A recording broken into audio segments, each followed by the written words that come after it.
जनवरी 2023 India G20 summit host करने की तैयारी कर रहा था। गौतम अडानी उस टाइम दुनिया के थर्ड रिचेस्ट आदमी भी बन चुके थे। सिर्फ 3 साल में गौतम अडानी की लिस्टेड कंपनीज के शेयर्स एवरेज 800% से ज़्यादा बढ़ चुके थे।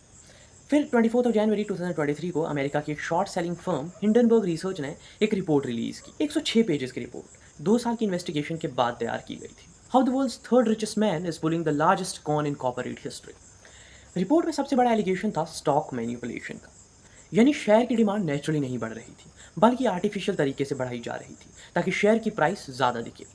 हिंडनबर्ग का क्लेम था कि अडानी ग्रुप के कुछ लिस्टेड कंपनीज के शेयर्स नॉर्मल डिमांड से नहीं बल्कि ऑफशोर एंटिटीज और शेल कंपनीज के नेटवर्क के थ्रू आर्टिफिशियली सपोर्ट किए जा रहे थे। हिंडनबर्ग ने मॉरिशियस, यूएई और दूसरे टैक्स हेवंस में लिंक्ड एंटिटीज का नेटवर्क दिखाया और क्लेम किया कि इनका रोल ओनरशिप और शेयर होल्डिंग स्ट्रक्चर को हाइड करने हो सकता है।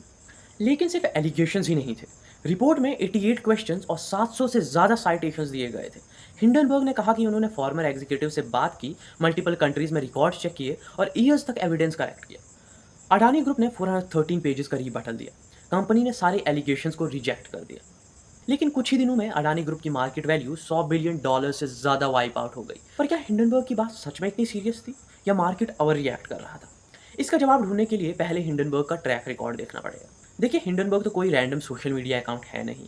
अडानी से पहले इस कंपनी ने 40 से ज़्यादा कॉर्पोरेट इन्वेस्टिगेशंस किए।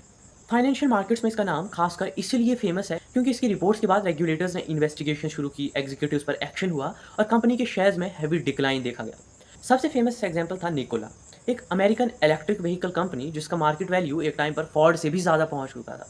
हिंडनबर्ग ने एलिगेशन लगाया कि कंपनी इन्वेस्टर्स को मिसलीड कर रही है। बाद में यूएस रेगुलेटर्स ने इन्वेस्टिगेशंस की और कंपनी के फाउंडर ट्रेवर मिल्टन को सिक्योरिटी फ्रॉड के चार्जेस का सामना करना पड़ा। इसी वजह से फाइनेंशियल वर्ल्ड में हिंडनबर्ग को लोग सीरियसली लेते हैं। लेकिन इसका मतलब ये नहीं कि हिंडनबर्ग हमेशा सही हो।